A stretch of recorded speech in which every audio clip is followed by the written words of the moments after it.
अगर आप मेरे चैनल पर फर्स्ट टाइम आए हैं तो मेरे चैनल को लाइक एंड सब्सक्राइब करना ना भूलें।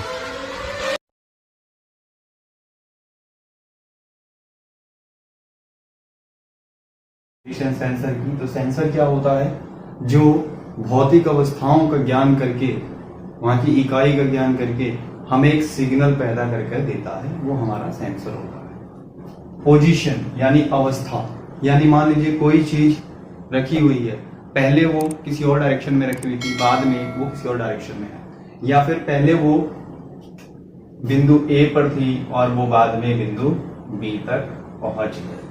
तो इस प्रकार की जो पोजीशनिंग चेंजिंग होती है, उसका ज्ञान हम पोजीशन सेंसर के द्वारा करते हैं। यानी कोई एक ऐसी अवस्था है, जैसे हमारे घर की एक अवस्था होती है कि बिल्कुल सब कुछ वेल मेंटेन, और एक होता है कि कोई आया और सब कुछ इधर उधर करके चला गया सामान, तो यानी उसने क्या किया, घर की जो अवस्था थी वो खराब कर दी, यानी वहां पर अवस्था में चेंज आ गया। तो ऐसे पोजीशन सेंसर के द्वारा कौन कौन सी अवस्थाओं की जो चेंजिंग है उसको जजमेंट किया जा सकता है।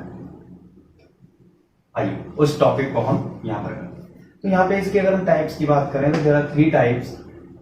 हॉरिजेंटल, यानी पहले ये चीज यहाँ थी फिर यहाँ चली गई, इसको हम बोलते हैं horizontal position. Then vertical, vertical यानी पहले कोई चीज ऐसे थी, अब वो अपवर्ड चली गई, यानी लगभग जा रही है यहाँ पर। And second thing, particular angle, है तो अपनी ही जगह पे, लेकिन पहले ये ऐसे थी, बाद में ये ऐसे, समझ रहे? तो ये पर्टिकुलर एंगल, तो ये पोजीशन है जो हम सेंसिंग करवा सकते हैं। तो सबसे पहले अब हम 1 by 1 सेंसर्स की बात करेंगे और उनके बारे में समझेंगे कि वो सेंसर जो है वो किस तरीके से काम कर रहे हैं। तो आइए स्टार्ट करते हैं। फर्स्ट हमारा सेंसर है पोटेंशियोमीटर टाइप। पोटेंशियोमीटर टाइप का मतलब यहाँ पर क्या है कि जो है हमारा सेंसर, उसके अंदर एक रेजिस्टिविटी लगी हुई है, एक रेजिस्टेंस लगा हुआ है जिसपे वो वेरिएबल काम करेगा। जैसे इसका एक बहुत अच्छा एग्जाम्पल अगर मैं आपको दूं, पहले रेडियो आया करते थे, रेडियो में एक वॉल्यूम होता है, उसको आप घुमाएंगे तो आवाज बढ़ती थी, देन डाउन कर देते तो कम हो जाती। तो ऐसा ही कुछ यहाँ पर फंडामेंटल इस्तेमाल किया गया। मान लीजिए यहाँ पर मैंने वो रेजिस्टेंस वाला पार्ट लगा दिया, मान लीजिए यहाँ से मैंने 5 वोल्ट दिया, तो यहाँ पर 5 है, फिर 3 है, फिर 2 है, फिर 1 है, फिर 0.5 है। तो अब होगा क्या कि 5 वोल्ट तो मैंने दे दिया, इसके यहाँ पर एक वेरिएबल नीडल लगी हुई है। अब उसको जैसे जैसे मैं ट्रैवल कराऊंगा तो क्या होगा, वो पर्टिकुलर वोल्टेज आउटपुट क्या होगा मेरा, बदल जाएगा। और यही अगर मैं इसको ऐसे पलट के लगा दूं 5, 3, 2 ऐसे, तो रेंज क्या होगी, चेंज हो जाएगी। यानी अब जिस दिशा में मैं घुमाऊंगा तो उस समय वोल्टेज का वेरिएशन अलग आ रहा होगा। तो इस हिसाब से ये 2 प्रकार के हो सकते हैं। एक जिसमें पोजीशन के बढ़ने पर, हमारे पोजीशन के बढ़ने पर हमारा क्या होगा, जो वोल्टेज है वो बढ़ रहा हो, या फिर पोजीशन के बढ़ने पर वोल्टेज क्या हो रही हो, ड्रॉप आउट हो रही हो। तो यहां पर इस प्रकार के सेंसर की अगर मैं रेंज की बात करूं तो ये जो हमारे सेंसर होते हैं वो 10 mm, 0 से 10 mm तक सही से सटीकता तरीके से मापन ले सकते हैं, या फिर 0 से 2 मीटर तक। इसके अलावा इसके और भी पैरामीटर्स देखने में आते हैं, जैसे इसकी रिलायबिलिटी कितनी अच्छी है, रिस्पॉन्स कितना अच्छा है। लेकिन अभी फिलहाल जो चीज हम कंप्लीट करने जा रहे हैं वो ये है कि ये सेंसर काम कैसे करते हैं, इनके टाइप्स, यानी ऐसे सेंसर जो पोजीशन सेंस कर पाते हो उनके टाइप्स कितने हैं, अभी हम वो समझेंगे। और इसी वीडियो में हम कंप्लीट करेंगे कि आज के टाइम में, करंट सिनेरियो में ऑटोमोबाइल के अंदर कौन से सेंसर का इस्तेमाल किया जा रहा है। नेक्स्ट की हम बात करेंगे स्ट्रेन एलिमेंट। स्ट्रेन एलिमेंट का मतलब क्या है कि यहाँ पर एक सेमीकंडक्टर लगा हुआ है। सेमीकंडक्टर बेसिकली हम बोलते हैं किसमें है, इसको बोलते हैं पीसो। एक पीजो एलिमेंट लगा हुआ है, सेमीकंडक्टर लगा हुआ है। हम क्या जानते हैं कि जो सेमीकंडक्टर होता है, अगर हम उसके ऊपर स्ट्रेस डालें, एक इफेक्टिव फोर्स अप्लाई करें, जैसे अगर मैं इसके ऊपर फोर्स अप्लाई करूं तो क्या होगा, इसके अंदर जो इलेक्ट्रॉन्स हैं वो इधर उधर भागने की कोशिश कर रहे हैं। इसके कारण क्या हो सकता है, एक तो इलेक्ट्रिसिटी प्रोड्यूस हो सकती है, दूसरा क्या हो सकता है कि रेजिस्टेंस क्रिएट किया जा सकता है। तो हम या तो पीजो एलिमेंट इस्तेमाल कर रहे हैं या फिर सेमीकंडक्टर इस्तेमाल। सेमीकंडक्टर अगर हम इस्तेमाल करेंगे तो हमें क्या मिल जाएगा, रेजिस्टेंस वेरिएशन, और अगर पीजो इस्तेमाल कर रहे हैं तो हमें क्या मिल जाएगा, इलेक्ट्रिसिटी। ठीक है, तो अब आते हैं नेक्स्ट वन पर। अब यहाँ पर होगा क्या कि जो ये स्ट्रेन एलिमेंट लगा हुआ है, पहले तो इस पोजीशन में था, कोई चीज इसके ऊपर ऐसे आई हो, इसको लोड करके दबाया तो ये डॉटेड मार्क जो है इसकी जो वेरिएबल पोजीशन है उसको शो कर रहा है। तो हुआ क्या, इस मटेरियल के ऊपर क्या होगा, एक फोर्स लगा, उस फोर्स के लगने की वजह से इस एलिमेंट के अंदर क्या मटेरियल यूज हो रहा है, सेमीकंडक्टर यूज हो रहा है। Then resistance can be change, हो सकता है रेजिस्टेंस कम हो जाए, हो सकता है रेजिस्टेंस ज्यादा हो जाए, वो उसके एलिमेंट सेक्टर पे डिपेंड करेगा। एंड सेकेंड पोर्शन इज कि पीजो, हो सकता है कि वो इलेक्ट्रिसिटी जनरेट कर दे दबाव में। तो इसमें अगर हम बात करें, ज्यादातर हमारे पास सेमीकंडक्टर ही हमें देखने को मिलता है। तो इसमें हम देखते क्या है कि ये जैसे जैसे पोजीशन, यानी जैसे जैसे हम इसके ऊपर दबाव बना रहे हैं, वैसे वैसे वोल्टेज भी क्या हो रही है, इंक्रीज हो रही है। और वोल्टेज इंक्रीज होने का मतलब है कि रेजिस्टेंस कम हो रहा है। आई होप ये आपको क्लियर हुआ होगा। अब आते हैं थर्ड वन, कैपेसिटर एलिमेंट। इसमें क्या है, यहां पर मान लीजिए हमारे पास 5 वोल्ट, हम 5 वोल्ट की सप्लाई दे रहे हैं इसमें। तो यहाँ पर क्या होगा, इसके एटम्स इस जगह पर आकर के इकट्ठे हो जाए, ठीक है। अब जैसे ही ये मूव कर सकता है हमारा एलिमेंट, जब ये एलिमेंट मूवमेंट में आएगा तो मूवमेंट में आने की वजह से क्या होगा, इस पे इस जगह पे इलेक्ट्रॉन्स जाएंगे और यहाँ के इलेक्ट्रॉन्स यहाँ जाएंगे, तो एक मीडिएटर बन गया। तो वोल्टेज क्या होगी, यहाँ पर यूटिलाइजेशन में आनी स्टार्ट हो जाएगी, यानी यूज में आनी स्टार्ट होगी। तो यहाँ पे सर्किट पूरा होगा तो यहाँ की वोल्टेज ड्रॉप आउट होनी स्टार्ट करेगी, और ड्रॉप आउट होगी तो हमें पता चल जाएगा कि इसका मूवमेंट कितना हुआ है। ये जो पार्ट ऑफ एलिमेंट लगाया हमने, इसका एल कितना मूवमेंट हुआ है। अगर फुल भी हो गया तो ज्यादा वोल्टेज ड्रॉप आउट होगा, ज्यादा पीछे है तो उतना ही कम ड्रॉप आउट होगा। तो इस तरीके से हमें पता चल जाएगा। इसकी जो रेंज होती है वो होती है 0 से 5 और 0 से 250 mm के बीच में। इसका एरर जो है 0.01%। इसके बाद हम बात करते हैं LVDT, यानी लीनियर वेरिएबल डिफरेंशियल ट्रांसफार्मर। यानी अगर हम बात करें इसकी, तो इसे समझने के लिए हमें क्या चाहिए, हम ये समझ लें ट्रांसफार्मर कैसे काम करता है। ट्रांसफार्मर में कुछ कॉइल्स होती हैं और एक तरफ इन होता है और दूसरी तरफ आउट होता है। तो इसकी वजह से क्या होता है, बीच में एक आयरन कोर लगी होती है। तो जैसे ही इसमें हम सप्लाई देते हैं तो वो इधर ट्रांसफर हो जाती है, राइट। तो यही फंडामेंटल जो है ना, थोड़ा सा इसके अंदर भी इस्तेमाल किया गया। तो उसको एक बार समझते हैं। यहाँ पर मैंने इसमें इन किया, ये दोनों चीजें इसकी फिक्स है, ये मूव करेगा। तो यहाँ पर जैसे इसके अंदर कॉइल के अंदर करंट दिया जाएगा तो एक मैग्नेटिक फील्ड जनरेट होगा। यहाँ पर आउट निकालने सोर्स, तो जैसे ही हम इस मूविंग पार्ट को इसके बीच में ऐसे ट्रेवल कराएंगे तो यहाँ से यहाँ जाने की संभावना कम होगी। और जैसे जैसे ये नीचे आएगा तो यहाँ से आउटपुट, यानी इस कॉइल से यहाँ पे जो मैग्नेटिक फ्लक्स है वो जाने की कोशिश करने लगेगा। तो हमें क्या पता चल जाएगा कि एट द मोमेंट जो पार्ट है ये किस अवस्था में, इस पोजीशन पर है, इस पोजीशन पे है या इस पोजीशन पे है। और इसके रेंज की अगर हम बात करें तो 0.125 mm से लेकर के लगभग 470 mm तक, यानी लगभग 400 mm तक हम इसको मान सकते हैं कि हम जजमेंट कर सकते हैं आसानी से। देन बात करेंगे अब हम ऑप्टिकल टाइप की। ऑप्टिकल को हम इसको समझते हैं। ऑप्टिकल में क्या होता है, इसमें ना हम लाइट का इस्तेमाल कैसे, आइए इसको समझते हैं। मान लीजिए कि ये हमारे पास एलईडी है, ये हमारे पास फोटोन डायोड है, ये हमारे पास 2 डिस्क हैं। इसमें यहाँ पर एक हॉल बना हुआ है, ये भी एक डिस्क है जिसमें और भी बहुत सारे हॉल बने गए, ठीक है। एक फिक्स है और ये मूव कर रहा है, कैन रोटेट। एलईडी क्या करेगा, एक रोशनी निकलेगी इसमें से जो यहाँ पे पहुंचेगी। यहाँ पर लगा हुआ है हमारे पास फोटोन डायोड। फोटोन डायोड क्या करेगा, जैसे इलेक्ट्रिसिटी करंट और सॉरी एलईडी इलेक्ट्रिसिटी मिलने पर रोशनी पैदा करती है, वैसे ही फोटोन डायोड रोशनी मिलने पर इलेक्ट्रिसिटी जनरेट करता है। तो जब ये डिस्क घूमेगी तो लाइट कभी इसके सामने पड़ेगी, कभी नहीं पड़ेगी।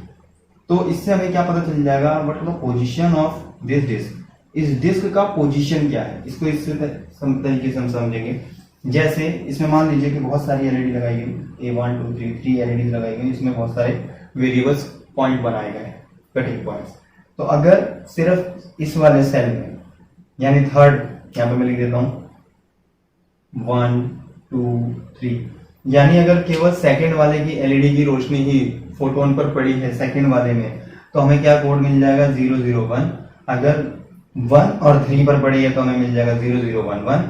अगर हमें सेकंड एंड थर्ड पे मिलता है तो हमें मिल जाएगा 1100, और अगर ओनली थर्ड पे मिलता है तो हमें मिल जाएगा 1011।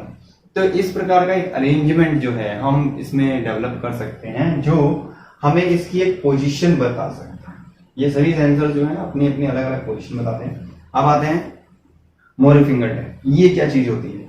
अब देखिए यहाँ पर ना हमें एक चीज समझनी है, जैसे ये पोर्शन है, यहाँ से एक लाइट जल रही है, तो ये ट्रांसपेरेंट है बिल्कुल, इसमें से रोशनी जो है पल्ली तक पार हो सकती है, मतलब बिल्कुल बाहर निकल सकती है। और इसके यहाँ पर एक और मैंने लगा दिया है, और ये भी ट्रांसपेरेंट है, तो इसमें से भी पार निकल सकती है। और यहाँ पर लगा दिया मैंने फोटोन डायोड, तो यहाँ पर मैंने लगाया फोटोन डायोड, यहाँ पर फिक्स एंड मूव, यानी लाइट का सोर्स यहाँ से आएगा, दोनों ट्रांसपेरेंट है, और इसमें से लाइट निकल करके यहाँ फोटोन सेल तक पहुंच सकती है।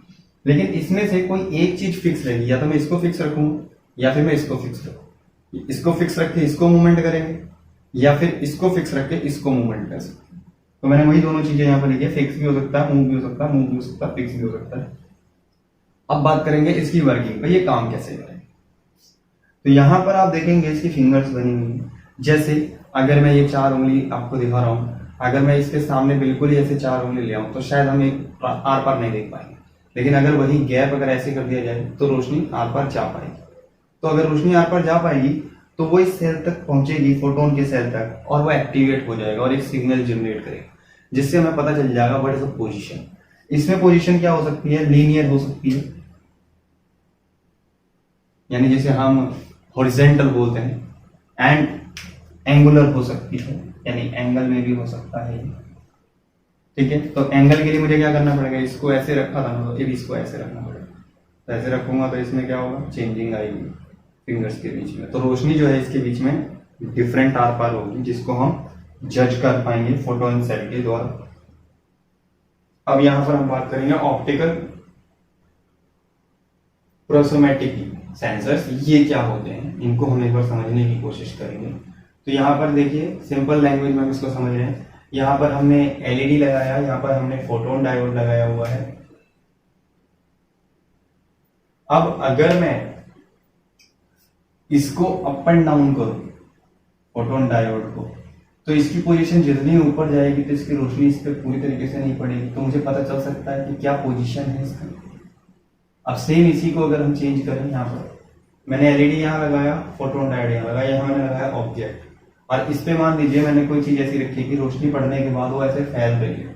तो जैसे ही ये ऑब्जेक्ट आगे या पीछे जाएगा तो यहाँ पर जो रोशनी पड़ने की जो संख्या, क्योंकि जो प्रकाश होता है वो एक पैरेलल रेखा में जाता है और किसी ऑब्जेक्ट से टकराने के बाद वो पर्टिकुलर एंगल पे निकल सकता है, तो यहाँ पर वो एंगल क्रिएट होगा, और फोटोन जो डायोड है फोटोन डायोड में पड़ेगा, और हमें एक सिग्नल मिल जाएगा कि ये जो ऑब्जेक्ट है उसकी पोजीशन क्या है। चलिए अब आते हैं कैपेसिटिव प्रोसोमेटिक स्विच। ये स्विचिंग क्या चीज होती है ये भी हम समझेंगे।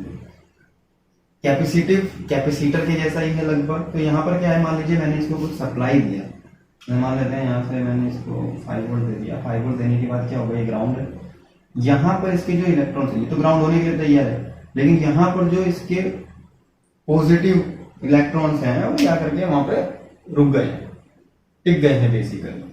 अब उसको क्या चाहिए, सर्किट पूरा करने के लिए वो ग्राउंड की तरफ भागने की कोशिश करेगा। देन हमने क्या किया कि नियर बाय एक दूसरा एक पॉइंट लगा दिया जो इसके नियर आ सकता है। तो अगर ये इससे दूर रहेगा तो इसकी जो वोल्टेज है वो क्या होगी, कम से कम जाएगी। लेकिन जैसे जैसे ये इसके नियर आएगा तो क्या होगा, इसके जो इलेक्ट्रॉन्स है वो यहाँ ट्रांसफर होने लगेंगे।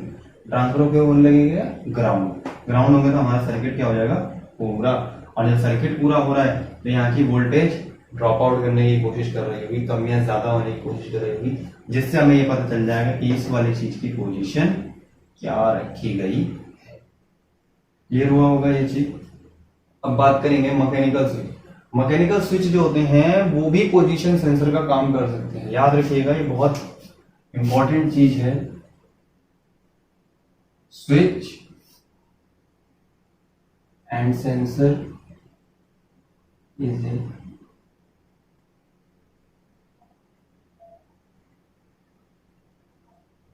Input device. जो आपका स्विच होता है और सेंसर्स होते हैं, ये सभी क्या है, इनपुट डिवाइसेस होते हैं। तो यहाँ जो मैकेनिकल स्विच है वो कैसे बताएगा कि कोई पोजीशन क्या है। अगर मान लीजिए कि मैं इसको एक रोटेटर मान लूँ, ये रोटेट हो रहा है, इस पर परमानेंट मैग्नेट मैंने लगा दिया है। जब ये रोटेट होगा तो ये वाली पोजीशन क्या होगी, इसमें एक फिक्स है एक मूव है। जैसे ये पोजीशन चेंज करेगा तो मैग्नेटिक इफेक्ट इस पे पड़ेगा, लोहे का प्लेट है और ये ऊपर की तरफ जाएगा, तो सीवी पॉइंट क्या होंगे, टच हो जाएंगे। टच होने से मुझे क्या पता चल सकता है कि भाई ये जो सीवी पॉइंट है एक बार 180 घूमेगा तो एक बार टच होगा, फिर 180 घूमेगा तो एक बार टच होगा। तो मुझे पता चल जाएगा कि हाउ द पोजीशन, अगर मैंने इसे किसी शाफ्ट के साथ जोड़ा है तो इसकी पोजीशन क्या है वो मुझे पता चल सकती है। देन अगर मैं बात करूं, यहाँ पर एक कैम लोब है मेरे पास, एक कैम लोब मैंने लगा दी। अब कैम लोब से ही मैंने एक सीवी पॉइंट नीचे जोड़ रखा है। अब ये कैम लोब जब एक पर्टिकुलर डायरेक्शन तक नीचे आएगी तो उसके बाद क्या होगा, दोनों स्विच जुड़ जाएंगे। जब ये ऊपर जाएगा तो फिर दोबारा से स्विच जो है वो ओपन सर्किट में हो जाएगा। तो इस तरीके से मुझे पता चल सकता है कि इसका पोजीशन क्या है, इस केम की पोजीशन, केम की पोजीशन जो है वो हमें पता चल सकती है। पोजीशन सेंसर में जो हम सेंसर सबसे ज्यादा इस्तेमाल कर रहे हैं, कौन सा टाइप का इस्तेमाल कर रहे हैं, पोटेंशियोमीटर टाइप। अब इसको हम समझ लेते हैं कि ये कैसे काम करेगा। यहाँ पे आप एक सिंपल एक तस्वीर देख रहे होंगे, यहाँ पे ना डिफरेंट डिफरेंट मटेरियल्स यहाँ पर रखा गया, उसका परसेंटेज ऑफ रेशियो रखा गया है। सिर्फ अभी इतना समझिए, यहाँ से मैंने एक 5 वोल्ट 7 वोल्ट 8 वोल्ट उसका एक सप्लाई रेंज दिया, सप्लाई यहाँ से गया और यहाँ पर जाकर के ग्राउंड हो गया सर्किट पूरा। अब ये जो वेरिएबल पॉइंट है यहाँ पर, ये क्या करेगा, इसके ऊपर ऐसे ट्रैवल करके चल सकता है। अगर मुझे डिग्रीज ऑफ मूवमेंट चाहिए तो ये इसके ऊपर ट्रैवल करेगा। जैसे मान लेते हैं कि यहाँ से मैंने फॉर एग्जांपल 6 वोल्ट दी, तो यहाँ पर जो वैल्यू है वो है 1 वोल्ट 2 3 3.5 4 4.5 और यहाँ पर है 4.7, यहाँ पर है 4.8, कुछ इस तरीके से। तो जैसे जैसे ये मूवमेंट करेगा वैसे वैसे क्या होगा, इस वाले नीडल के पॉइंट पर जो सिग्नल होगा वो वोल्टेज का क्या होगा, उतना ही ज्यादा होगा। तो ये उसी का ग्राफ है कि जैसे जैसे पोजीशन यहाँ पर बढ़ा रहा हूं मैं तो वोल्टेज क्या हो रही है, बढ़ रही है। ये दोनों पोजीशंस में हो सकता है, जिसमें ये डाउन भी हो, कोई जरूरी नहीं है, वो मैन्युफैक्चर पे डिपेंड करेगा। तो आपको एक चीज क्लियर हो गई होगी कि इसमें वायर कितनी है, 3 वायर्स, ये ध्यान रखिएगा।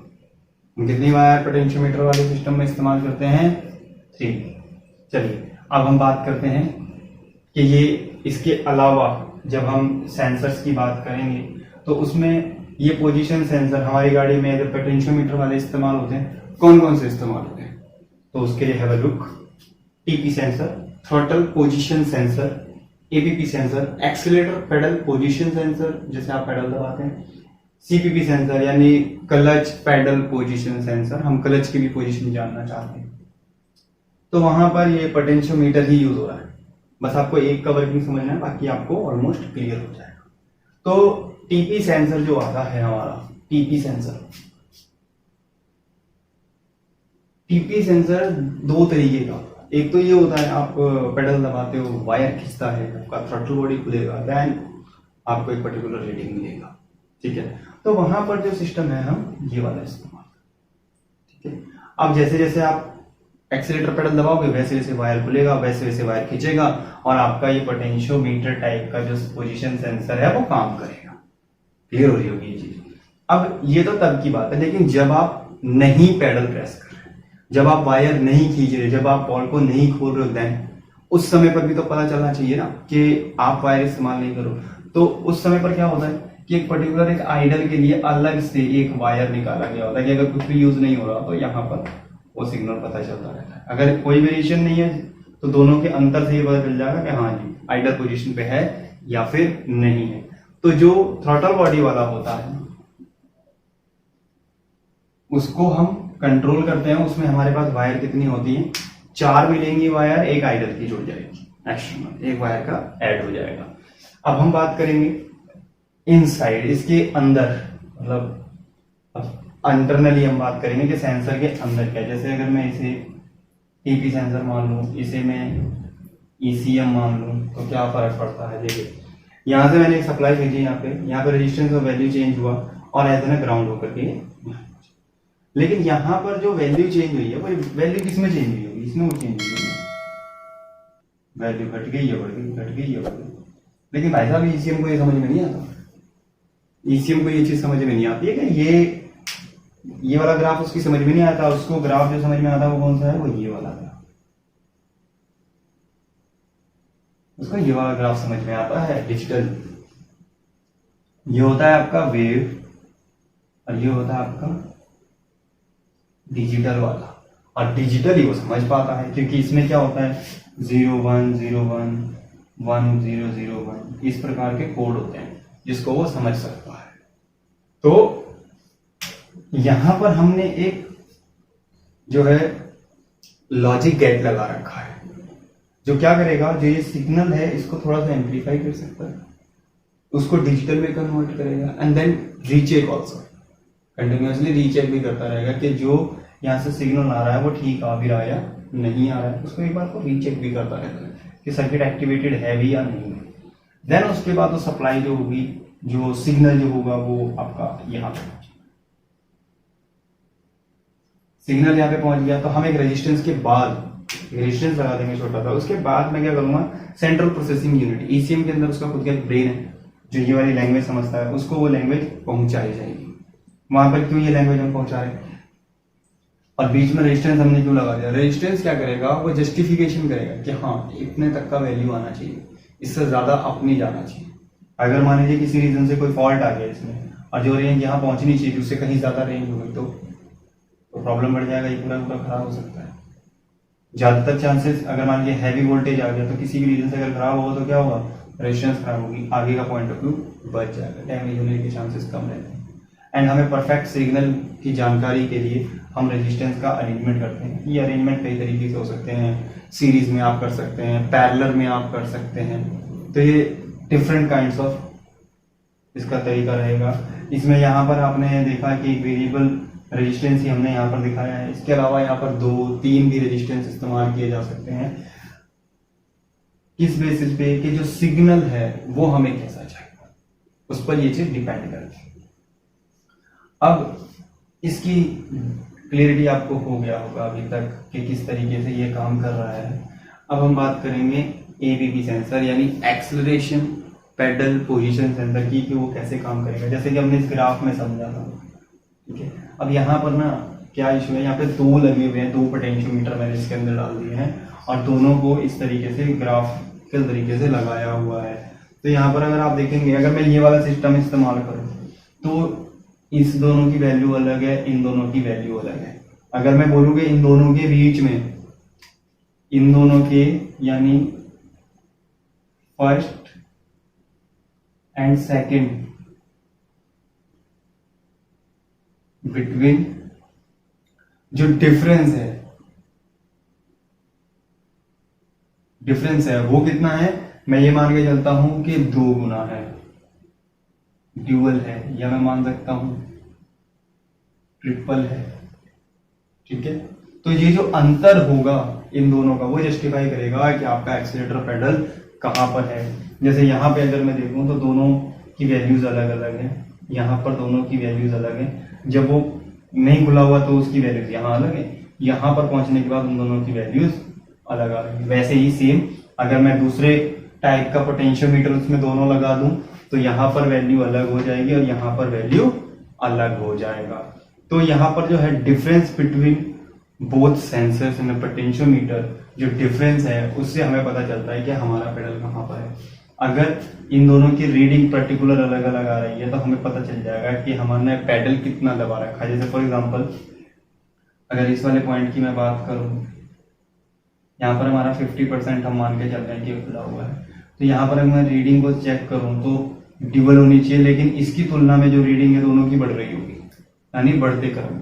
और अगर मैं इसमें बात करूं तो यहाँ पर जो 50% होगा उसमें क्या होगा कि यहाँ पर जो रीडिंग है पहले की तुलना में क्या है, घटते क्रम में होगी, दुगनी घट रही होगी या फिर दुगनी बढ़ रही होगी। डिफरेंस दुगना बढ़ रहा होगा आगे परसेंटेज वाइज बढ़ते समय या फिर डाउन हो रहा होगा। तो ये हमारे सेंसर पे डिपेंड करता है कि हमने उसमें किस प्रकार का जो है लॉजिक लगाने के बाद पोटेंशियोमीटर यूज किया है, हम उसको इस्तेमाल कर सकते हैं इजीली।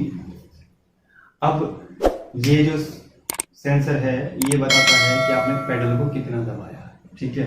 अब पेडल तो चलिए आपने जितना दबा दिया, ठीक है, मान लेते 50% दबा दिया, तो क्या थ्रॉटल जो है वो 50% खुला? क्योंकि इलेक्ट्रॉनिक थ्रॉटल बॉडी आने लगी आज के टाइम में, तो वहां पे क्या वो पूरा उतना ही खुला जितना आप 50% खुलवाना चाहते थे, उतना ही खुला, क्योंकि उसे मोटर से खुलवाना है। अब मान लीजिए मोटर ने उसको खोला, लेकिन क्या वो पूरा 50% ही खुला? तो उसकी पोजीशन यानी थ्रॉटल बॉल की पोजीशन को जज करने के लिए हम क्या लगाएंगे? TP sensor.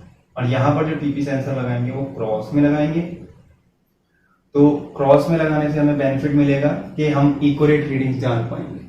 जैसे फर्स्ट एंड सेकंड की अगर मैं बात करूं तो एक डाउनवर्ड है, दूसरा अपवर्ड की साइड है, यानी एक में पोजीशन बढ़ने पर बढ़ रहा है, एक में पोजीशन बढ़ने पर वोल्टेज ड्रॉप हो रही है।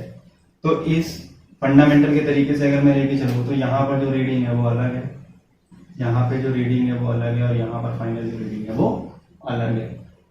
तो इन दोनों पॉइंट्स पे अगर मैं रीडिंग की बात करूँ तो यहाँ पर इसकी जो रीडिंग है वो कम है, जैसे मान लेता हूँ पर 1 वोल्ट, और यहाँ पर जो वोल्टेज आ रही है वो आ रही है 4 वोल्ट, ठीक है। अगर मैं यहाँ की बात करूंगा तो दोनों की रेंज सेम, यानी 2 वोल्ट्स बोथ।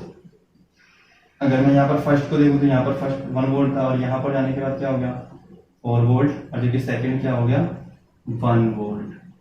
तो इसकी कॉम्पोजिशन से पता किया जा सकता है कि आपका जो थ्रॉटल पोजीशन है, थ्रॉटल की पोजीशन है वो कौन सी पोजीशन पे है। जैसे यहाँ पर है 0%, इसको मैं 50% मान लूँ, इसको मैं 100% मान लूँ, तो कौन सी पोजीशन पे है ये हमें पता चल सकता है। लेकिन जिन गाड़ियों में इलेक्ट्रॉनिक थ्रॉटल बॉडी नहीं होता उसमें इस टाइप का इस्तेमाल किया जाता है, जिसमें इलेक्ट्रॉनिक थ्रॉटल बॉडी होती है उसमें इस टाइप का इस्तेमाल किया जाता है। पोटेंशियोमीटर की संख्या बढ़ेगी तो वायर क्या हो सकती है, डबल हो जाएगी, ठीक है। इसको मैं समझाता हूँ एग्जाम्पल के तौर पर, ठीक है। इसकी 3 वायर है, ये भी मैंने एक पोटेंशियोमीटर लगा दिया है, इसकी भी 3 वायर है। तो आपको ये चीज तो पता ही है ना कि इनका जो ग्राउंड है सेम है, तो हम क्या कर सकते हैं कि इसको ऐसा ही बना सकते हैं, 1 2 3 4 5। इसको मैंने क्या कर दिया जी से ग्राउंड, इसको मैंने क्या कर दिया फर्स्ट, इसको मैंने क्या कर दिया सेकेंड, इसको क्या कर दिया सिग्नल फर्स्ट, और इसको क्या कर दिया सिग्नल सेकेंड। यहाँ पर वायर की संख्या कितनी हो गई 5। तो कई जगह पे आपको 6 भी देखने को मिल जाए, नो डाउट। अगर हम इक्यूरेसी के लेवल की बात करें तो वहां पर हमें 6 भी रखने पड़ सकते हैं। तो ये एक बड़ा इंपॉर्टेंट फैक्टर है जो आपको बताना बहुत इंपॉर्टेंट लगता है मुझे कि आपको पता होना चाहिए। अगर सिंगल पोटेंशियोमीटर इस्तेमाल हो रहा है तो फ्रेंड वहां पर 3 वायर तो मिलेगा ही मिलेगा। अब आ जाते हैं फेलियर्स पे। तो यहाँ पर मैं पर्टिकुलर सेंसर टीपी की मैं बात कर रहा हूँ यहाँ पर, वैसे सभी का अपना कुछ फेलियर अलग अलग होता है। तो यहाँ पर फेलियर क्या हो सकता है, इसमें फर्स्ट और सेकंड के अंदर हो सकता है कि जो सप्लाई है वो कम या ज्यादा हो जाए, या फिर सप्लाई कम या ज्यादा हो जाए, या फिर बोथ के अंदर लो सप्लाई हो जाए, जितनी सप्लाई करनी चाहिए थी उससे भी कम सप्लाई हो जाए। फोर्थ हो सकता है कि सिग्नल हाई या लो हो जाए, किसी एक का जितना आना चाहिए उससे भी ज्यादा डाउन चला जाए। First and second, first low and second high, ये हो सकता है कि एक का कम हो गया एक का ज्यादा हो गया। जैसे फर्स्ट का लो हो गया सेकंड का हाई हो गया, या फिर फर्स्ट का हाई हो गया सेकंड का लो है, तो ये इश्यूज आ सकते हैं। तो ये जितने भी इश्यू हैं, अब जैसे अगर वोल्टेज का प्रॉब्लम आ रहा तो ये नहीं हो सकता बाहर से कोई दूसरा एडिशनल वायर टच हो गया, वो भी ऐसा इश्यू आ सकता है। या फिर कोई वायर टूट गया तो हो सकता है कि सिग्नल ना जा रहा हो एक सेंसर का दूसरे का जा रहा, या रेजिस्टेंस वैल्यू बदल गया तो भी सेंसर के डेटा के अंदर अंतर आ जाएगा, और ये अंतर हमारे जो ईसीएम के ब्रेन है उसको डिस्टर्ब करता है। तो ऐसा ना हो इसलिए वो क्या करता है कि कोड जनरेट करेगा और अपने पास दिमाग के अंदर रख लेगा, जिसे हम डीटीसी के द्वारा सॉल्व करते हैं। तो आई होप अभी तक आपको ये पूरा समझ में आया होगा कि किस तरीके से ये काम कर रहा है, कितनी वायर्स होनी चाहिए, किस पर्पस पे ये काम कर रहा है, कौन से तरीके का इस्तेमाल किया जाए।